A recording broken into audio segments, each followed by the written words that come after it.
우리 이제 오늘 천천히 이 PPT를 보면서 생각을 해봅시다.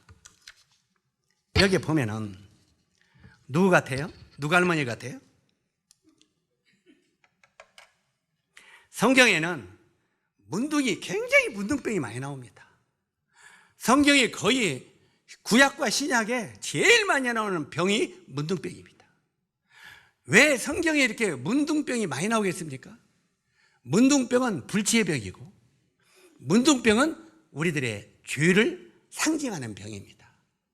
그래서 문둥이가 깨끗하게 되는 병은, 깨끗하게 되는 방법은 우리 죄가 깨끗하게 되는 방법을 이야기하고 있다는 거예요. 그래서 여기서 이 문둥이가 이렇게 깨끗해지는구나. 이것은 우리 죄가 우리 마음속에 지옥에까지 끌고 가는 이 죄가 어떻게 해야 깨끗하게 되는가, 이것을 가르치고 있는 것이 문둥병이다 그 말이에요. 그래서 여기에 지금 이 할머니가 있는데 이건 문둥이입니다. 이 문둥인데, 문둥병은 성경에도 옛날이나 지금은 그래도 음성으로 만들 수가 있습니다만, 옛날에는 거의 불치병이었어요. 문둥병은 이 불치병이었기 때문에 이것은 죄를 상징하는 병이에요. 인간의 방법으로는 죄 문제를 해결할 수 없다, 이걸 가르치기 위해서 문둥이가 등장합니다. 여기 이 문둥병에 걸리면요, 사람들은 굉장히 불결하기 때문에 사회에서도 격리되고 사랑하는 가족과도 헤어져야 됩니다. 여러분이 지금 이렇게 한 가족과 살지만 어느 날 우리 용주 형제가 문둥병에 걸렸다고 해보세요. 지금은 아빠 어찌고 하지만 문둥병에 걸려가지고 이글이글 하는데 아빠 뽀뽀? 징그러서 옆에 못 가지요. 왜? 오르는 병이니까. 문둥병은 오르는 병입니다. 피부로 올라가는 병이에요. 그래서 바로 이 문둥병에 걸리면 우리나라는 어디로 보내버립니까? 소록도로 보내버려요. 소록도.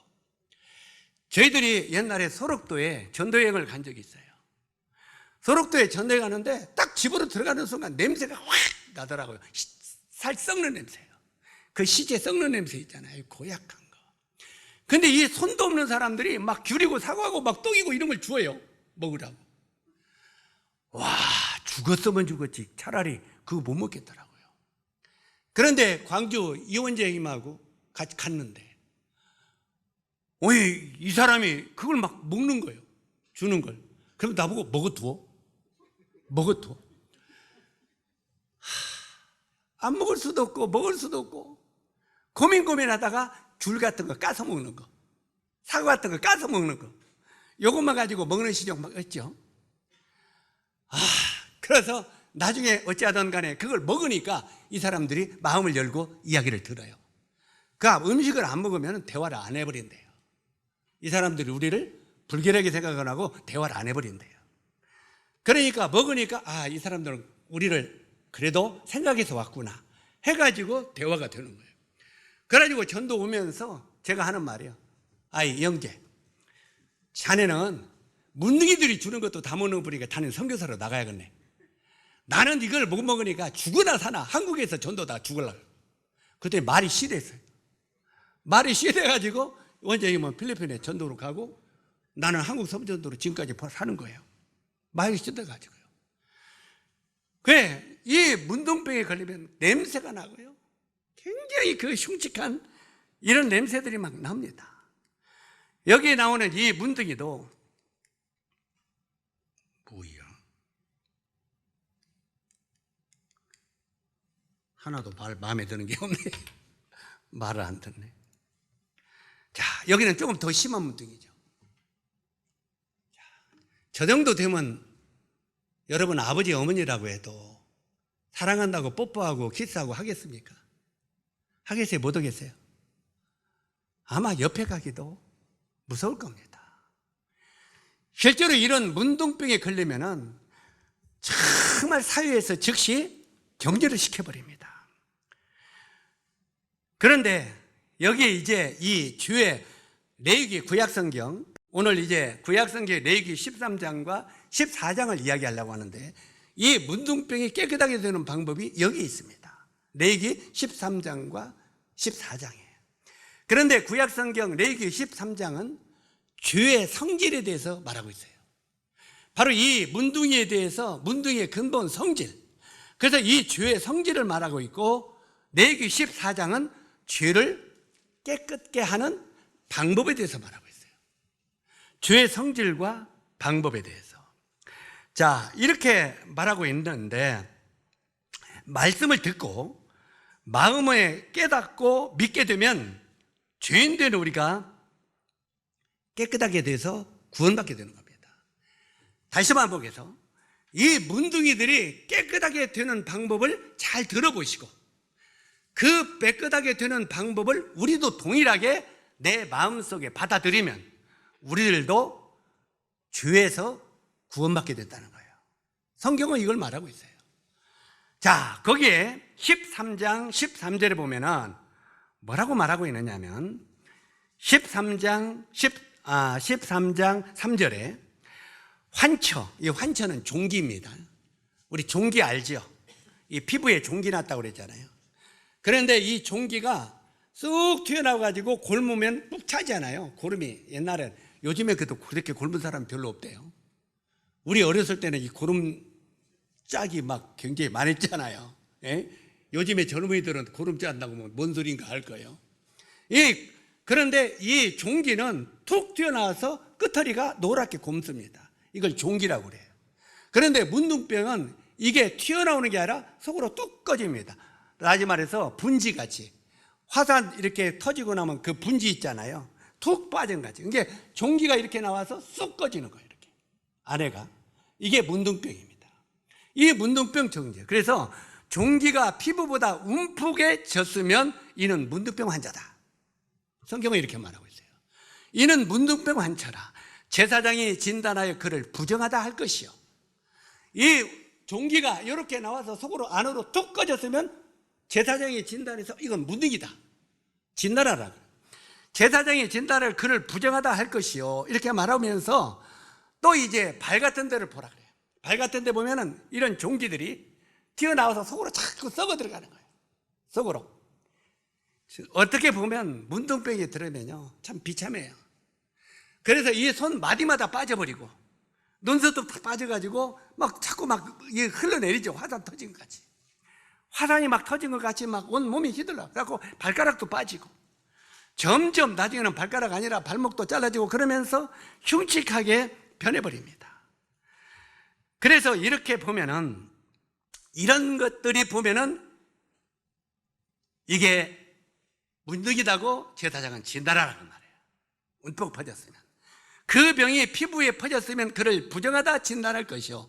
13장 8절에 그렇게 말하고 있습니다. 이를 부정하라. 이 말씀은 죄의 본질을 말하는데,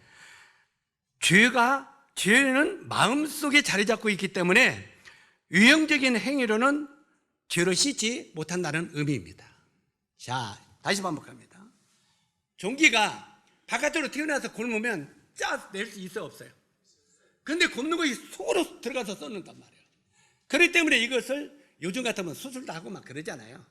근데 그 당시는 이것을 약을 먹어도 안 듣고 속으로 들어가면 속에서 썩는다 이 말이에요.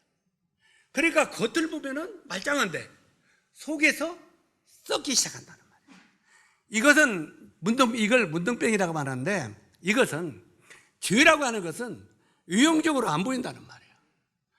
여러분이 사람을 죽였을 때 이 사람 살인범이다 보여요, 안 보여요? 그런데 죽이기 전에 속에서 저걸 죽여야겠다 막 악심을 부을 때 보여요, 안 보여요? 마음속에 있는 죄는 볼 수가 없다는 거예요. 그래서 성경은 뭐라고 말합니까? 구약의 율법은요, 구약의 율법에는 나타나는 행위로 나타나는 것이 율법이요. 예? 그래가지고 남의 것을 도둑질 하거나 또 남의 것을, 이렇게 사람을 죽이거나 그러면 살인죄라고 말한 거예요. 진짜 사람을 죽였을 때 이게 율법이에요. 그런 사람을 죽이라고 그랬잖아요. 그런데 신약에 보면 예수님을 믿고 구원받은 법은 뭐라고 말합니까? 따라서 하세요. 네 마음에 형제를 미워하면 살인한 자니. 여러분 형제를 미워한 적 있어요, 없어요? 여러분은 하나님의 살인죄라고 말하는 거예요. 이미 마음속에 옆에 있는 형제를 미워하는 사람은 살인죄라는 거예요. 살인자라는 거예요. 그런데 우리들은 뭐라고 말해요? 형제를 미워하고도 나름 괜찮다고. 얼마나 가증해요. 그래 안 그래요? 여러분, 그래서 자기 자신의 죄가 얼마나 추악한지를 아는 사람은 함부로 사람들을 판단하지 않는다는 거예요. 이해 가십니까? 항상 자기 죄는 우리 모치님 때때로는 아들도 그냥 이거 그런 마음 있어 없어? 아이 제가 아들도 말하면 안 들으면 그냥 저놈 자식이야 죽여버리. 우리 말하면 너놈 자식 죽여버리 막 이런 소리 그냥 나와요 안 나와요? 그러면 성경에는 신약성에는 너는 이미 살인했느니라 이렇게 말하고 있어요. 그러니까 구약의 율법은 사람을 진짜 죽여야 살인죄예요. 신약은요 마음에 형제를 미워하는 죄를 품으면 살인죄라고 말해요. 살인의 죄라고. 구약이 세요? 신약이 세요? 신약이 훨씬 셉니다. 우리 형제 자매들이 나는 은혜시대 살으니까 뭐 괜찮아. 성경을 자세히 보세요. 신약 시대의 죄가 얼마나 더 큰지요. 신약 시대의 죄를 더 강하게 다루고 있어요. 거기는 왜 그러냐면 마음에 품으면 죄라는 거예요. 또 옆 사람 그걸 탐심하면 네 마음에 도덕질을 했는지라. 구약은요. 자, 이것을 구약은 어떻게 해요? 이걸 가지고 가면 네가 절도죄다. 그러고 감옥에 보내는 거예요. 신약은요. 저거 내가 갖고 싶다. 도덕질 했다는 거예요. 신약이 높아요? 구약이 세요? 신약이 훨씬 셉니다. 우리가 착각해서는 안 돼요. 실제로 신약으로 내릴수록 우리 죄는 구약보다 더 악랄하고 극악무도한 것이 우리 죄다. 성경은 그걸 말하고 있어요. 우리가 때때로 은혜를 이야기하기 전에 우리 죄가 얼마나 극악무도한 것을 먼저 알아야 된다는 거예요. 그래서 신약으로 내릴수록 우리 죄는 너무너무 극악무도해서 감당할 수 없는 진짜 피고름이 흘러나오는 이런 죄라고 성경은 말하는 거예요. 이해 가시죠? 그래서 그 피부에 펴졌으면 그를 부정하다고 진단할 것이요 이렇게 말하고 있는 거예요. 여기에 이 문둥병에 걸리면요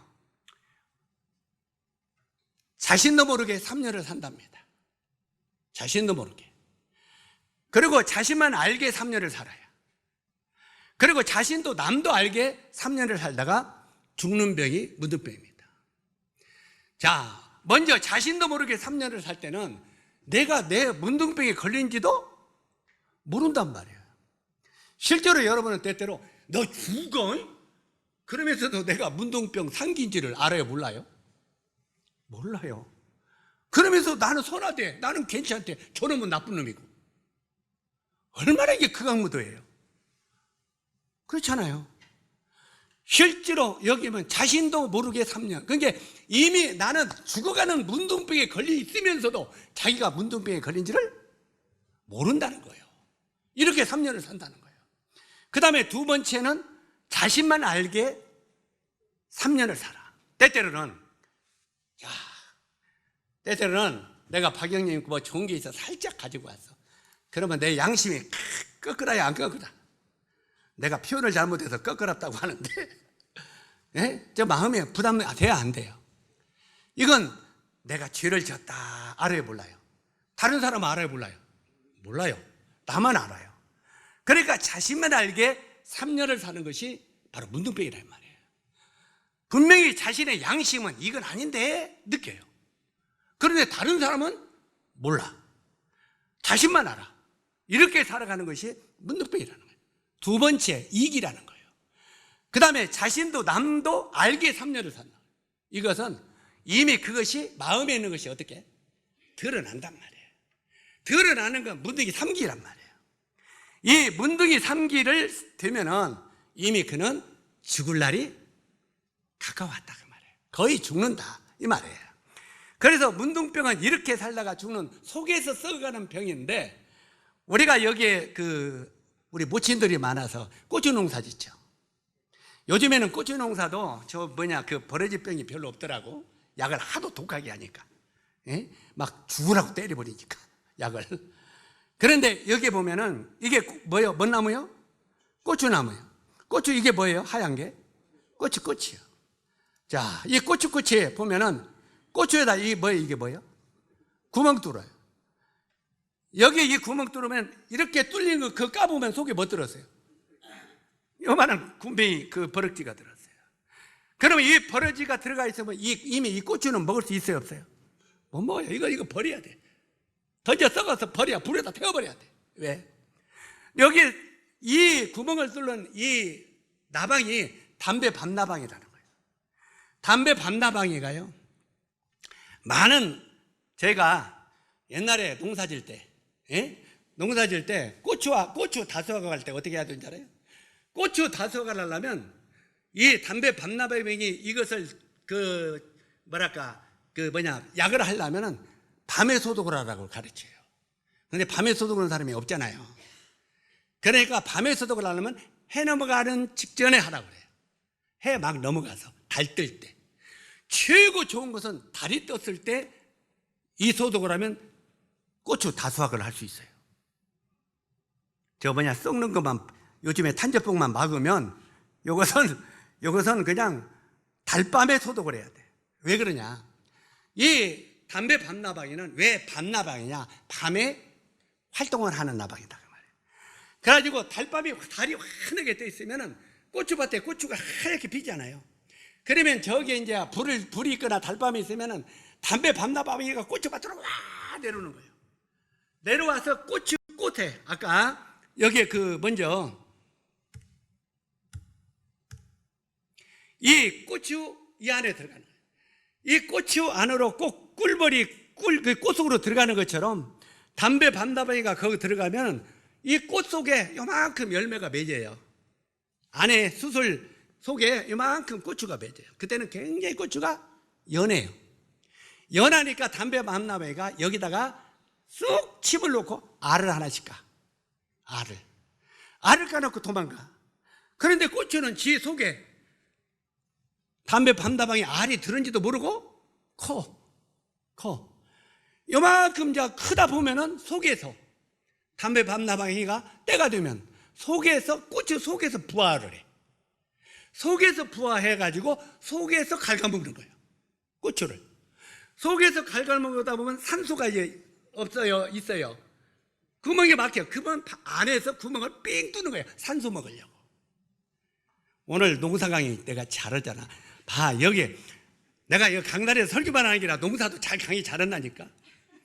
그래서 안에서 이렇게 꼭 빵꾸를 뚫어서 이제는 숨을 쉬는 거예요. 숨을 쉬고 크면 그때부터 이제 점점 이 산소를 많이 먹으려면 안에서 갉아서 구멍을 크게 내는 거예요. 크게 내면 나중에는 고추가 이것이 언제 들어가서 언제 여기다가 빵꾸를 뚫었다냐? 그래가지고 그 바깥에다만 하네. 그래서 이 고추에 다수가 하려면 꽃이 필 때 해야 돼. 오케이? 고추 요즘 농사 안 짓지? 꽃이 환하게 필 때, 밤에 해가 넘어갈 때 소독을 딱 하면은 그 고추는 다수가 해. 내가 다수학 하면서 그걸 배웠다니까. 자, 어찌하든 간에 이렇게 고추 속에다 놓으면은 이 버러지가 안에서 자라가 가지고 나중에 딱 끊어보면 뭐가 들었어? 안에가 이렇게 벌레가 들어있잖아요. 그죠? 그런데 이때는 싱싱한 것 같지만 조금 있으면 완전히 썩어서, 특히 비가 오면 이 구멍 속으로 물이 들어가니까 홀랑 썩어가지고 툭툭 떨어지는 거예요. 자, 이 담배 밤나방이가 아주 어렸을 때부터 속에 들어가서 침을 넣어가지고 안에서 이 버러지가 크는 것처럼 사람들은 이 마음속에 어린 아이, 그냥 어머니 뱃속에서 응애하고 태어나면서 이놈의 죄버럭지가 여기다가 침을 놨다 이 말이에요. 죄버럭지가. 이해 가십니까? 죄벌레가 마음속에 침을 놔 응행하면 탁 찔러버려, 사단 마귀가. 그래가지고 어린 아이가 커가면서 이미 마음속에 죄도 같이 큰다 이 말이에요. 이해 가세요? 그래서 사람들이 한번 보세요. 어린 아이들이, 제가 이제 복음 집회할 때마다 이런 얘기를 잘 하지만 실제로 어린 아이들이 한번 보세요. 우리 저기 오늘 누구? 창룡이 딸? 몇 살이요? 돌이요? 지났어요? 저놈이 아까 내가 오라니까 벌벌 떠네. 너는 나한테 오면 내가 맛있는 거 많이 줄 텐데 네가 사람을 잘못 골랐다. 나를 딱 골라야지 네가 먹을 걸 생기는데. 근데 저 애들도 이제 그 과자, 새우과 같은 거 있잖아요. 그걸 주면은요, 딱 주면은 이 앞에다 많이 넣으면 하나 잡고 만족하는 애 있어요, 없어요? 없어요. 이렇게 잡아야 돼. 이렇게. 이렇게 잡고도 만족 안 해. 어떻게? 이렇게 잡고 싶은 마음의 욕망이 있어요. 이게 욕심이야. 어린아이들 누가 너 욕심 분명히 내야 된다 가르쳐 안 가르쳐요? 아마 창녕이제 지금부터 이전부터 아가야 너는 욕심 내면 안 돼, 나눠주면서 살아라, 그렇게 가르칠 거예요. 그래 안 그래? 그렇게 안 가르치냐? 아마 이제 바르게 살아라고 가르칠 거예요. 그런데 점점 커갈 때 이렇게 참는다니까? 이거 누구한테 가르쳐 준 것도 아닌데, 어디서 배운 것도 아닌데 왜 이런 욕심과 이런 게 나오겠어요? 이것은 마음속에 이미 죄의 버러지가 침을 놔서 알을 낳기 때문에 그래. 그래서 네 만물보다 거짓되고 심히 부비된 것이 사람의 마음이라고 하는 거예요. 이미 마음속에 죄의 버러지가 들어와가지고 우리가 평생 죄를 짓고 산다는 말이에요. 그런데 이게 어린아이 때는 조그마한 죄를 졌잖아요. 근데 커가면 커갈수록 죄가 대범해지잖아요. 그래 안 그래요? 죄는 잘하는 거예요. 고추버러지처럼 자라가지고 결국은 이 죄는 사람을 무서운 지옥의 멸망으로 보내버린다 그 말이에요. 그래서 성경은 이렇게 말하고 있어요. 야고보서 1장 13절에 보니까 욕심이 잉태한즉, 따라보세요. 욕심이 잉태한즉 죄를 낳고 죄가 장수한즉 사망을 낳느니라. 자, 우리 마음속에 욕심이 딱 잉태되면 이것이 점점 커져갖고 나중에는 사망으로 이끌어간다 그 말이에요. 하나 가지면 둘이 갖고 싶고 두 개 가지면 세 개 갖고 싶어. 사람은 욕심은 이렇게 오는 거예요. 우리가 접해도 저 연립주택 한 방 살다가 신혼여행 때는 연립주택 하나, 요즘에 처녀들은 연립주택도 안 가려고 돼. 아파트도 큰 데 가려고 하고. 욕심이 그냥 처음부터 요만해버려. 요만해가지고 점점 커가는 게 아니라. 자, 어찌가든 간에 여기에서 욕심이 잉태한즉 죄를 낳는다. 점점 커진단 말이에요. 그래가지고 결국은 그 죄로 말미암아 사망에 이르게 된다 그 말이에요. 자, 성경은 이렇게 말하고 있으면서 여기에 레위기 13, 14장에 뭐라고 했느냐? 13장 46절에 병이 있을 동안은 늘 부정할 것이라. 사람이 그 죄병에 빠져 있을 때는 그 사람은 하나님 볼 때도 부정하다 이 말이에요. 너는 부정하다가 말이야. 너는 죄병에 빠져 있기 때문에 부정하다가 말. 그가 부정한즉 혼자 살되 진밖에 살지니라. 이게 뭔 말입니까? 이 문둥병에 걸리면은 사랑하는 가족과 친척과 부부 간에도 이별한다 이 말이에요. 이별할 수뿐이 없어. 여러분들도 지금은 말짱하니까 여보, 아가 하지만 어느 날 문둥병에 걸리면은 이별해야 되는 거예요. 장님 자매님도 문둥병에 걸리면 큰일 나. 자, 우리 문둥병에 걸리는 거 시험 한번 해보고요. 어디 갖다 대. 꼬집어봐. 꼬집어봐. 꽉꽉. 나는 꼬집어도 안 아파요 사람 손 들어봐. 나는 꼬집어도 안 아픈 사람 없어요? 그러면 다행히 문둥이는 없네. 문둥병에 걸리면 꼬집어도 감각이 없는 거예요. 그래서 여러분이 아침에 자고 일어나면 이렇게 꼬집어 보세요. 알겠어요? 이게 돈 없이 진단하는 방법이야. 돈 없이 이렇게 꼬집어 봐요. 꼬집어서 하면 오늘 안 걸렸네. 하면 나 문둥이 아니구나. 근데 어느 날 꼬집어도 감각이 없어. 아프지도 않아. 나중에 심하게 되면요, 화로불에 그 옛날에 같으면 연탄이 있잖아요. 연탄에 엉덩이를 대고 앉아서 엉덩이가 다 타는데도 아픈 줄을 모르는 게 문둥병입니다. 문둥이 상기 정도 되면 엉덩이가 연탄불에 다 타도 아픔을 못 느끼는 거예요. 감각이 마비되는 병이에요. 그래서 우리가 죄병에 걸리면 감각이 마비되는 거예요. 죄라고 하는 것은요, 처음에 한 번 지면은 양심이 떨려 안 떨려요? 부모의 돈을 가져갈 때도 처음에, 이건 옛날에 내가 경험한 자라 그래. 에? 돈을 한 번 가져갈 때는 떨려요 안 떨려요? 이놈 아버지한테 걸리면은 나는 맞을 텐데 어찌야 하는 거니까 막 두근두근 하면서 갔다가 이제 사 먹을 때는 얼마나 그렇게 신나. 그런데 그럼 다 까먹고 보면 또 그게 보여 안 보여? 한 번 죄를 졌으면 그만할 것이지. 사람은 한 번 하면 두 번 하고 싶어 안 해요. 그 다음부터는 조금 담보가 커져. 담보가 커져갖고 그 다음에는 2장을 빼야 한 장도 안 걸리니까. 그런 거 가지고 사모는데 그래도 모르네? 그러면 나중에 반절을 뽑아버려. 그러면 그때는 이제 너는 죽었다 이제. 나중에는 사망에 이르게 된다 이 말이에요. 바로 이 죄병이라고 하는 것은 점점 커지는 거예요. 담보가 커지는 거예요. 그래서 이 문둥병에 걸리면 감각이 없어지는 것처럼 우리가 죄병에 걸리면 양심의 감각이 없어진단 말이에요. 여러분, 구원받은 성도라 할지라도요, 감각이 없는 사람은 그것은 이상한 사람이에요. 여러분, 구원받으면요 양심의 떨림이 더 오게 돼 있어요. 그래 안 그래요? 나는 구원받았으니까? 아니에요. 구원 안 받을 때는 이게 많이 무디해지지만 구원받을 때는 내가 잘못하면 양심이 너무너무 떨린 거예요. 왜? 하나님이 나를 보는 걸 알기 때문에요. 그래 안 그래요? 그래서 하나님 앞에 두렵고 떨림으로 너희 구원을 이루라고 말하는 거예요. 구원받았다고 그냥 죄를 지면서도 누가 아웅한다? 아니에요. 실제로 우리가 구원받았어도 죄를 지면은 양심에 떨림이 오는 거예요. 이게 점점 마음속에 강하게 온다 그 말이에요. 그래가지고 이 문둥병에 걸리면은 나중에는 사랑하는 가족들과 이별에 산다 그 말이에요. 이별에. 그리고 따로 살아. 왜 따로? 그래서 죄라고 하는 것은 사람과 분리를 시킨다 그 말이에요. 예? 하나님과 분리돼. 따라서 한번 따라서 하세요. 죄는 하나님의 집에서 분리된다. 예, 분리된다 그 말이에요. 그래서 천국에 갈 수 없다는 거예요. 그래서 이 문둥병에 심하게 걸리게 되면 결국은 천국 갈 수 없는 것처럼 에스겔서 18장 20절에 보니까 범죄하는 영혼은 죽을지니라. 한번 따라서 하세요. 범죄하는 영혼은 죽을지라. 아들이 아비의 죄악을 담당치 아니할 것이요 아비는 아들의 죄악을 담당치 아니할 것이니. 자, 요즘에 많은 사람들이 이것 갖고 눈 감고 아웅하려고 하죠. 아이고 내 각시가 구원받았으니까 뭐 각시 치마만 잡으면 가겠지.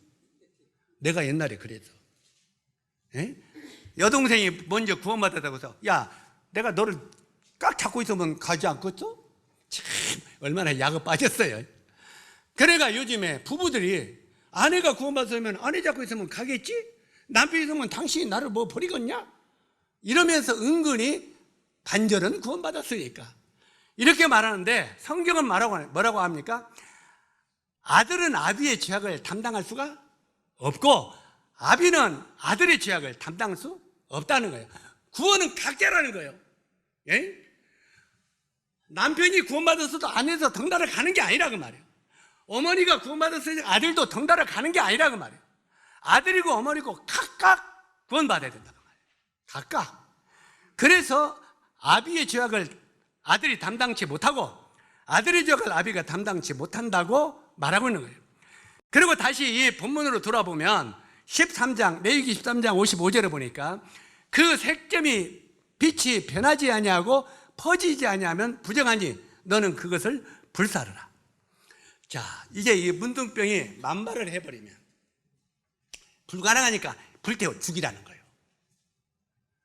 온몸에 그냥 이 만발하면 이 문둥병이가 만발하면 불태워 죽이라는 거예요. 죄를 위하여 예비된 것은 진노의 심판과 강렬한 풀무불과 유황불이 있는 것과 똑같다고 말해요. 자, 여기 본문에 보니까 문둥병이 만발했으면 그는 불태우라고 했죠. 마찬가지로 우리 죄가 관여가 있으면 우리 죄가 용서 못하고 큼직했으면 이 죄의 대가는 불못이라고 말해요. 불로 태워버리라 이 말이에요. 그래서 우리가 죄사함 받지 못하고 구원받지 못하면 죄사함을 받지 못하면 우리 영혼은 지옥에 던져지게 된단 말이에요. 여기 지금 문둥이가 만발하면 불태우라 하는 말은 우리 죄가 용서받지 못하고 이 죄가 사망에 이르게 될 때 우리는 이 죄 때문에 지옥에 불태워 영원토록 고통을 받는다. 이걸 지금 이 말씀을 통해서 우리에게 말하고 있는 거예요. 그래서 죄의 삭은 뭐라고요? 사망. 그리고 죄의 대가는 영원한 불못이라고 말하고 있어요. 수없이 많은 사람들이 당당하게 살지만 어느 날 하나님께서 그만하고 마감하는 날 그때는 구원받지 못한 사람은 모두 다 지옥의 심판을 면치 못한다고 성경은 말하고 있는 것입니다. 자, 그 지옥이 어떤 곳이냐?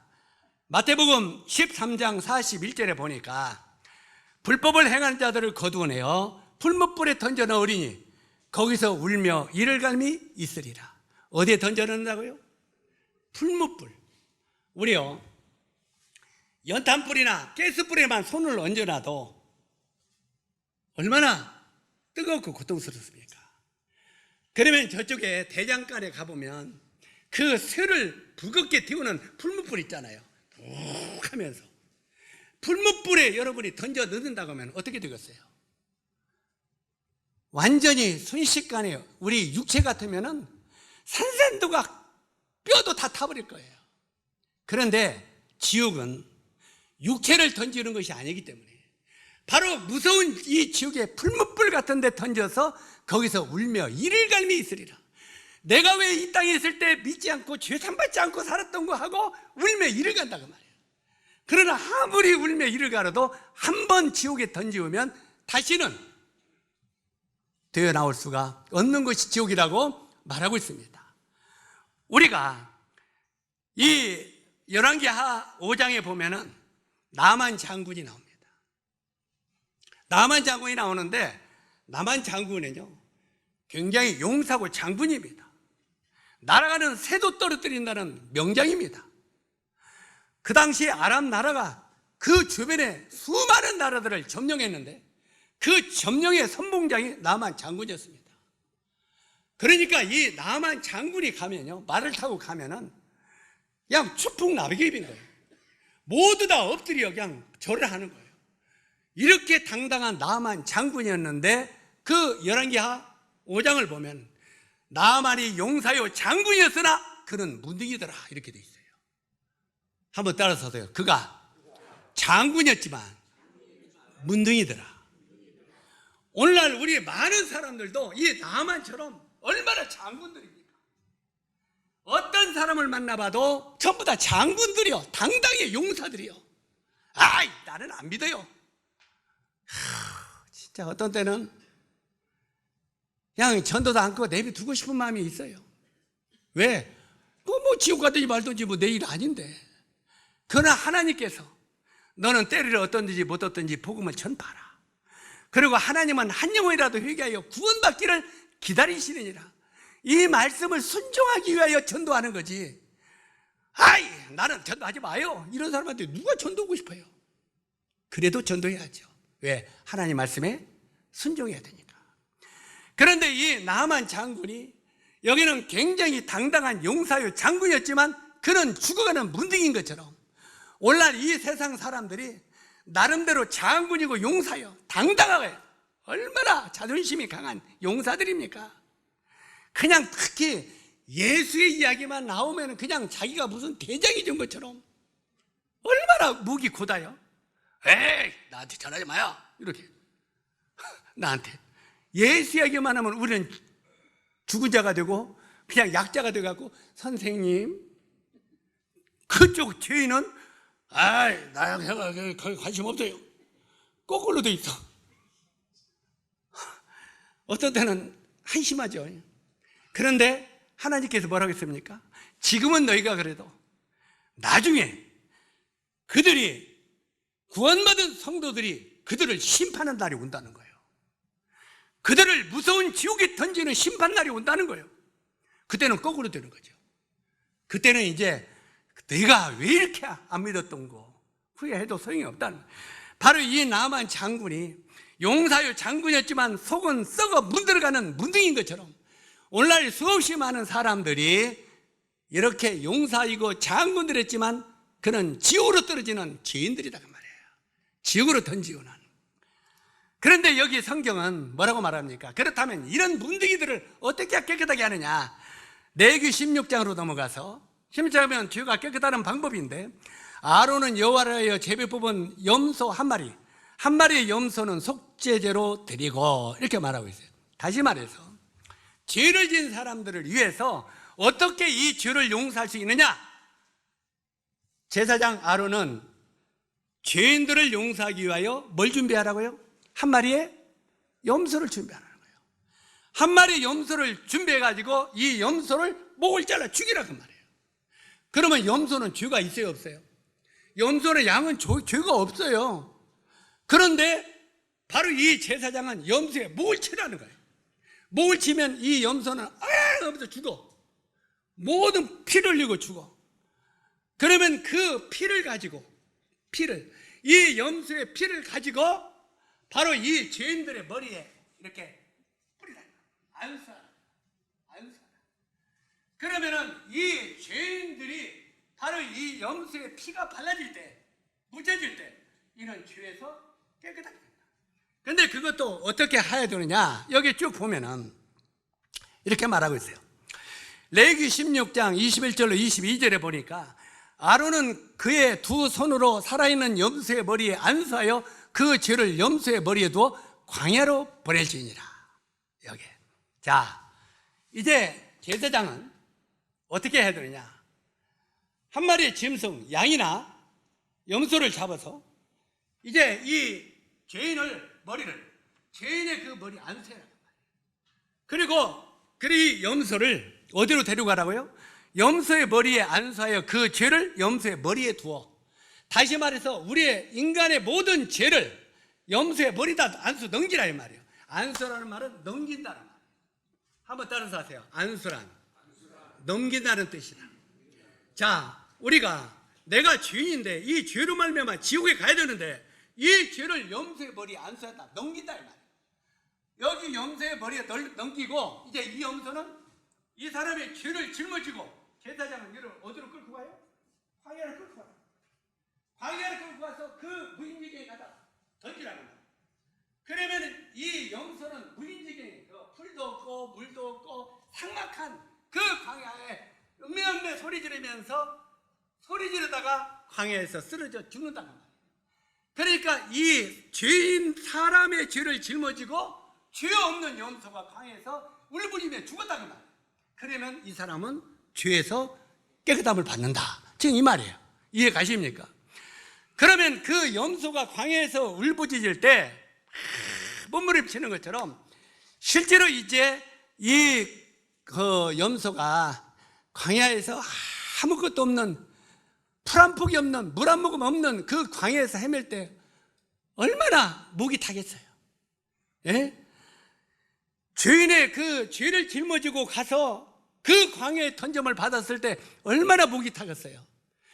이처럼 우리의 죄를 담당해 와요 어린 양 되신 예수 그리스도가 골고다로 끌려가는데, 골고다라는 뜻이 해골이라는 뜻입니다. 해골바가지. 다시 말해서 거기 해골이라는 골고다는 완전히 그냥 그 돌만 가득하고 불도 없고 물도 없고 삭막한 그런 곳이 골고다예요. 다시 말해서 죄인들을 갖다 죽이고 그냥 더러운 죄인들 그 시체들을 태우는 곳이요. 실제로 그런 곳에 끌려갔다고 말해요. 바로 이 예수 그리스도 그분이 그 골고다에 끌려가가지고 십자가에서 어떻게 죽었습니까? 십자가에 끌려가면서 내가 목마르다. 한번 따라서 하세요. 내가 목마르다. 바로 그 염소가 광야에서 그냥 물도 없고 아무것도 없을 때 그냥 목이 타서 운명을 웃는 것처럼 내가 목마르다고 끌려갔다 이 말이에요. 그리고 이 염소가 나중에는 그냥 소리 지르면서 죽은 것처럼 예수 그리스도께서 우리 죄를 지고 가기 위하여 십자가에서 이렇게 죽었다 그 말이에요. 이게 광야에 같은 해골 골짜기로 끌려가는 예수님의 모습입니다. 바로 아까 염소나 양은 그 풀없는 광야로 끌려갔지만 바로 예수 그리스도는 바로 이 해골이라는 골짜기로 끌려갔다는 말이에요. 끌려갔는데 여기는 물도 없고 아무것도 없는 이곳에 가서 나중에는 양손과 양발의 못을 바뀔 때 예수 그리스도 그분은 내가 목마르다 하면서 십자가에서 피 흘려 죽으셨습니다. 이렇게 죄들은 우리 인간이 짓고 죽기는 예수 그리스도가 어린 양으로서 죽는다 그 말이에요. 자, 그러면서 이 구약에 레위기 14장이나 13장 14장에는 여러 가지 문둥이들이 깨끗하게 되는 방법이 있어요. 아까는 이 염소를 그렇게 잡아서 안수시켜서 그렇게 하라고 하는데 또 하나는 이렇게 또 문둥이가 깨끗하게 둘 수 있다고 말이에요. 어떻게? 제사장은 새 2마리를 잡으라. 뭘 잡으라고요? 새도 그냥 아무 새가 아니라 정한 산새. 정한 산새 2마리를 잡으라는 거예요. 정한 산새. 깨끗한 새. 그러니까 그 막 닭이나 오리나 이렇게 아무거나도 주워 먹는 거 말고 산비둘기. 그 당시에는 산비둘기를 정한 새라고 그랬어요. 바로 이 정한 산새 2마리를 잡아가지고, 그러니까 실제로 어떤 사람은 죄가 있는데 돈이 좀 많은 사람은 송아지를 가지고 와. 송아지. 죄가 돈이 조금 없는 사람은 뭘 잡아요? 양이나 염소를 잡아. 그 다음에 돈이 없는 사람, 우리 저기 찬미는 돈이 벌지. 돈을 안 버는 사람은 누가 있냐? 저 주연이. 주연이 같이 저는 돈도 아직 안 버는 애는 차도 죄사함을 받아야 되잖아요. 죄사함을 받아야 되는데 쟤는 뭐 말이냐? 돈이 없으니까 싸디 싼 새 2마리를 잡아라 그 말이에요. 새 2마리. 그래가지고 정한 산새 이 2마리를 잡아와라 그 말이에요. 정한 산새 2마리를 잡아서 어떻게 되냐? 한 마리는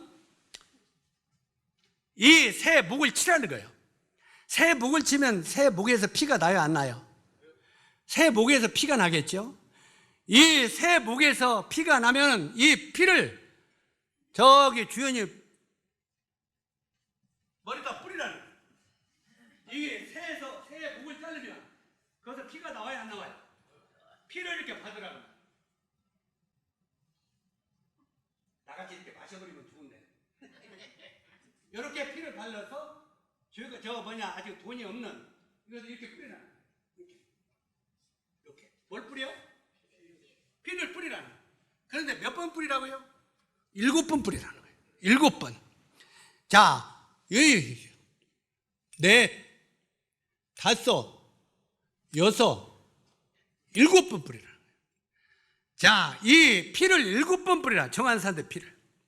자, 7번 뿌리라는 말은 따라서 하세요. 7이라는 숫자, 완전 숫자, 6이라는 숫자, 불완전한 숫자, 8이라는 숫자, 부활의 숫자. 그래서 7이라는 숫자는 완전 숫자예요. 다시 말해서 이 사람의 죄를 7번 뿌리라는 말은 완전히 씻으라 이 말이에요. 하나도 남김없이 완전히 씻으라. 그래서 7번 뿌리라는 거예요. 그래서 이 산새 피를 7번 뿌려서 이 문둥병에 걸린 사람에게 뿌리면 이 문둥이는 정해진다 말이에요. 따라서 하세요. 문둥이는 산새 피로 말미암아 정해질 것이요, 깨끗해질 것이요 그 말이에요. 그러니까 문둥이가 어떻게 보면 약이 있는데, 약은 정한 산새 피를 7번 뿌려주는 거예요. 7번 뿌려주면 그 문둥이는 정해진다는 거예요. 깨끗해진다는 거예요. 그러면 정해지는데 그걸로만 끝내지 말아라 그 말이에요. 그걸로만. 자, 하나님이 어떤 방법을 쓰시냐? 그걸로만 끝내지 말고, 아까 새 몇 마리였어요? 2마리인데 한 마리는 잡아 죽였어. 그리고 한 마리는 이 죽은 산새 이 피를 바르라 그 말이에요. 피를 발라가지고 높이 날려보내라. 그러니까 새 한 마리는 죽고 한 마리는 몸뚱아리에 피의 흔적을 발라가지고 날아가 버렸단 말이에요. 이것은 예수 그리스도의 십자가의 죽으심과 부활을 이야기하는 거예요. 한 마리 산새는 죽었어요. 그러니까 초림 오르신 예수 그리스도는 우리 죄를 위하여 십자가에 죽으시고, 그 다음에 죽으신 다음에 우리 예수 그리스도 그분은 3일 만에 부활하셔서 하늘로 올라가셨단 말이에요.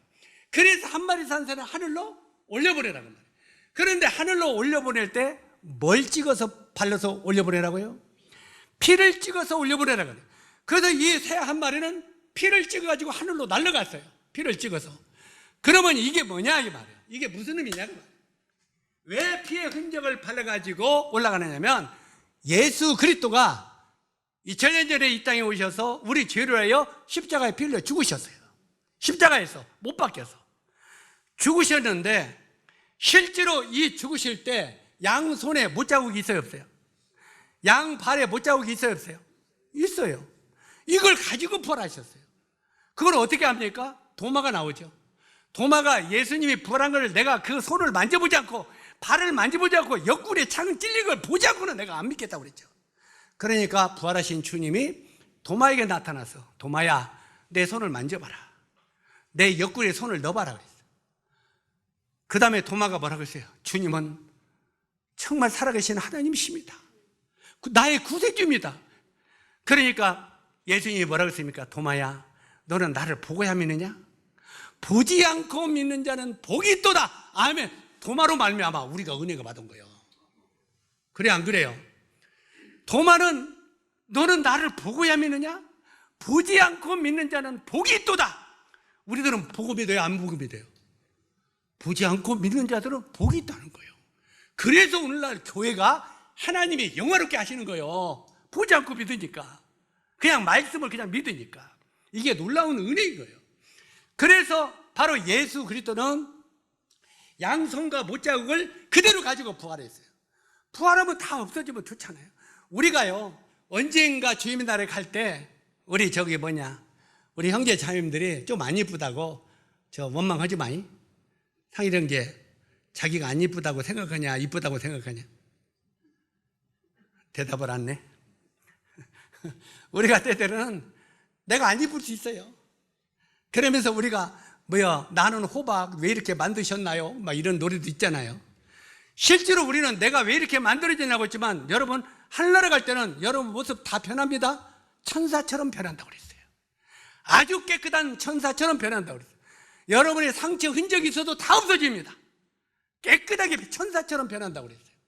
그렇게 변하는데, 그래서 이 땅에 우리가 잘못해 조금 안 이쁜 거 걱정할 거 없어요. 이거 잠시 살다가 가는 거니까. 그런데 실제로 예수 그리스도는 부활하셔가지고 양손과 양발의 흔적을 가지고 올라갔었어요? 그것이 없어졌어요? 가지고 올라갔어요. 여기 지금 보면은 예수님의 양손에 못자국이 있어요, 없어요? 이걸 그대로 가지고 올라갔어요. 왜 예수님은 못자국을 발과 옆구리 창자국을 그대로 가지고 올라갔겠습니까? 이것은요, 우리의 죄를 영원토록 변호하기 위해서 그런 거예요. 우리의 죄를 영원토록 변호하기 위해서인데, 제가 이제 전도할 때 꼭 이걸 보여주죠.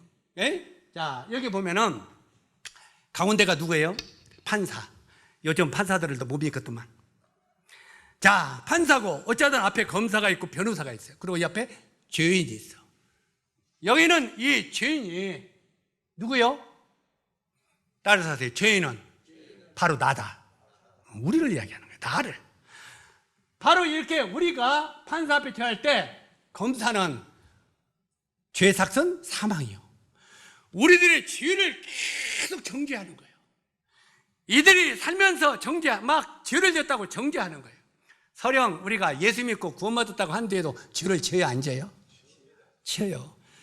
이 말을 고깝게 받지 마세요. 아, 죄를 지어도 되는구나 하고 마음대로 지라, 이 말 아니에요. 결국 두렵고 떨림으로 구원을 이루라는 거예요. 그런데 실제로 구원받은 데도 죄를 져. 그러면 이 죄 때문에 우리는 항상 걱정, 의심이 있잖아요. 그런데 실제로 이 죄를 질 때 검사석에 있는 마귀는 계속 우리를 송사하는 거예요. 자, 저 박영재 사람이 구원받았다고 하면서도 오늘 또 죄 지었습니다. 저가 무슨 구원입니까? 저 가짜죠. 또 지었어. 그러면은 우리 양심이 깜빡깜빡 해요, 안 해요? 양심의 가치가 오는 거예요. 그러면서 때때로 여러분 마음속에 내가 진짜 예수 믿냐? 나 진짜 구원받았냐? 이런 의심도 오게 되는 거예요. 송사할 때마다. 바로 이 검사는 계속 이 사람이 죄를 졌으니 이 사람을 감옥에 보내야 된다고 하는 게 검사예요. 그죠? 변호사는 어떤 사람이에요? 변호사는 이 사람은 무죄라고 변호하는 게 변호사예요. 그러면 이 검사석에와 그 변호사석에서 서로 이 사람은 죄인이요, 아니면 이 사람은 죄가 무죄요 하고 하는데, 우리가 하나님 앞에 갔을 때 그런단 말이에요. 하나님 앞에 갔을 때 재판장이신 하나님이 영광 중에 백보자 심판대에 앉아 계실 겁니다. 성경에는 그걸 백보자 심판대라고 하죠. 이 백보자 심판대에 앉아있을 때 마귀는 이 하나님 옆에서 우리들을 송사할 겁니다. 성경에 보면은 마귀가 다니엘서나 보면은 송사해요, 안 해요? 세상을 두루다니고 욕해서도 나오고 두루다니다 하나님의 보좌 옆에서 송사하죠. 자, 저 욥이 저 뭐예요? 하나님이 잘 대해주지 않으면 저가 죄를 아닙니까? 하고 송사하잖아요. 그러니까 이 마귀가 우리들을 계속 저가 죄를 졌다고 죄이니까 지옥 가야 된다고 송사하는 거예요. 그러면은 예수님이 변호사석에서 만장하신 하나님 재판장이셔. 저 박현욱이 죄는 내가 십자가에서 다 담당했습니다. 그러면은 마귀가 즉시 하는 말이 뭐라고 하겠어요? 증거 제봐. 현욱이 죄를, 죄송합니다, 나보고 막 이름 댔다고 사람들이 뭐라고 하더라고. 할아버지 이름 댔다고. 자, 우리 박현욱 할아버지 죄를 졌다고 막 검사가 송사할 때 가슴에 막 직접 하잖아요. 그럴 때 계속 죄를 송사할 때 이제 예수님이 이 박현욱이 죄를 내가 담당했다고 그래요. 그러면 마귀는 증거재벌이에요. 증거. 성경은 증거재판입니다. 재판은 증거재판이에요. 그런데 예수님의 손과 발에 완전히 상처 흔적이 없다면 증거가 있어요, 없어요? 증거가 없어요. 그러면 이전년에 저 사람들의 죄를 지고 갔다는 건 거짓말입니다. 그러면 증거가 없는 거예요. 그러나 예수님은 그것까지 미리 계산했기 때문에 상처 흔적을 그대로 가지고 부활하신 거예요. 그리고 마귀가 계속 우리들의 죄를 송사할 때, 저들의 죄를 내가 담당했다고 할 때, 그거 아니라고 거짓말하고 할 때 그분은 양손과 옆구리를 펼치면서 이게 저들의 죄를 내가 담당한 증거라고 하는 거예요. 자, 증거가 있으면 유죄예요, 무죄예요? 증거가 있으면 무죄인 거예요. 그래서 재판장이신 하나님께서 저와 여러분의 죄를 무죄라고 말하는 거예요. 그래서 하나님 앞에 우리가 의롭다함을 얻은 자 되었다고 하는 거예요. 아멘? 이 예수 그리스도는요, 마귀의 이런 송사까지도 철저하게 알았기 때문에 그 상처의 흔적을 그대로 가지고 부활하신 거예요. 그거 없어질 수 있어요. 자, 이제 다시 아까 산새로 거슬러 올라가면 산새 두 마리 중에 한 마리는 목을 짜서 죽이고 한 마리는 이 새 피의 흔적을 양 날개와 발에 발라서 하늘 높이 날려보내라고 했죠. 왜 피의 흔적을 발라서 날려보내고라고 했겠어요? 이것은 예수 그리스도의 십자가의 못의 흔적을 그대로 가지고 부활해서 하늘로 올려보내라고 말이에요. 왜? 우리들의 죄를 변호하시되 영원히 온전케 하시려고. 따라서 하세요. 우리의 죄를 변론하시되 영원히 온전케 변론하시기 위하여. 이 정도 예수님은 완벽한 변호사십니다. 우리 죄를 위하여. 이 예수 그리스도를 우리가 마음에 믿으면 아하, 내 죄가 바로 예수 그리스도 그분의 십자가로 넘어갔구나. 이 사실을 내 마음에 믿으면 우리들도 하나님이 의롭다함을 얻은 자 되었다고 말한다, 그 말입니다. 아멘. 자, 이제 우리 한 구절 보고 마치도록 하겠습니다. 우리 요한복음 5장 24절.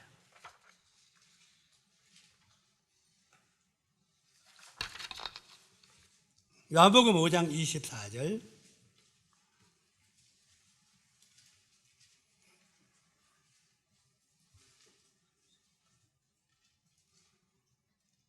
자, 같이 한번 읽도록 하겠습니다. 시작.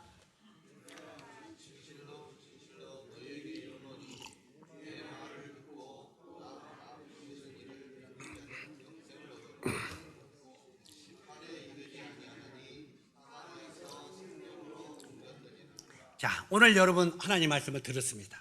그죠? 이 말씀을 듣고 아하, 예수님이 2000년 전에 오신 것은 바로 그 십자가에서 내 죄를 씻으려고 오셨구나. 내 죄를 대신 십자가에서 담당하려고 오셔서 십자가에 죽으셨구나. 이걸 여러분 오늘 들었어요. 그렇죠? 이걸 듣고 이제 이 사실을 여러분 마음에 어떻게 하라고요? 믿으면. 믿는 건 누가 해야 돼요? 이걸 믿으라고 설명하는 것은 제가 해도 이걸 받아들이고 믿는 것은 여러분이 해야 돼. 각자가 아 그렇구나 하고 믿으라는 거예요. 그렇구나 하고 믿으면 영생을 얻었고 말하는 거예요. 이 사실을 내가 믿습니다 말할 때 그래 그렇다면 너도 영생을 얻었다. 그리고 네가 심판을 받지 않는다. 그리고 사망에서 생명으로 옮겼다. 이렇게 말하는 거예요. 이 하나님의 말씀을 네 마음속에 믿으라는 거예요. 자, 그리고 이제 정리를 하면은 레위기 14장 8절로 9절을 보면은 문둥이들은요 이제 다 씻겼어. 정한 산새 2마리가 이제 싹 씻어서 깨끗하게 됐어. 깨끗하게 되면은 문둥이는요 거기 뭐라고 하느냐면 문둥이는 몸을 씻으라, 목욕하라는 거예요. 몸을 씻고 성소에 받아들일 때까지 기다리라 이렇게 말하고 있어요. 이건 뭔 말입니까? 이 사실을 믿고 구원을 받은 사람은 이제는 물로 씻으라, 세례를 받으라 그 말이에요. 침례를 받고 나를 성도로 영접될 때까지 기다리라 이 말이에요. 영접될 때까지 기다리라. 그리고 실제로 문둥이는요 이제 기다리다가 제사장이 이제는 진 안으로 들어와서 이 성물을 먹으라 할 때 진 안으로 들어와서 그 진설병의 성물을 먹을 수 있다는 거예요. 그래서 우리가 세례를 구원받은 사람은 세례를 받고 진 안으로 들어가서 성찬을 나눌 수가 있다고 말하는 거예요. 아멘. 그래서 이런 것들을 구약의 레위기 13장 14장을 보면은 13장은 죄의 성질에 대해서, 14장은 죄를 깨끗하게 하는 방법에 대해서 정확하게 기록하고 있는 거예요. 그래서 이 사실을 읽고 여러분 마음속에 믿으면 여러분도 나도 구원을 받았다고 말할 수 있다는 것입니다. 기도하겠습니다.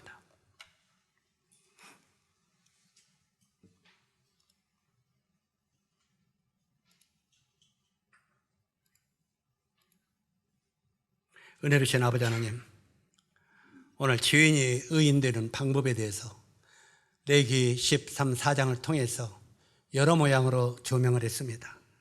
오늘 이 말씀을 들은 모든 분들이 아하, 우리 죄를 씻기 위하여 어린 양 되신 또 한 마리 어린 산새 되신 우리 주님이 십자가에 피 흘려 죽으심으로 우리 죄를 다 씻었구나 하는 사실을 받아들일 수 있도록 도와주시기를 원합니다.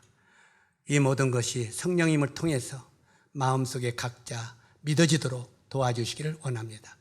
예수님의 귀하신 이름으로 아버지 하나님께 기도드립니다. 아멘.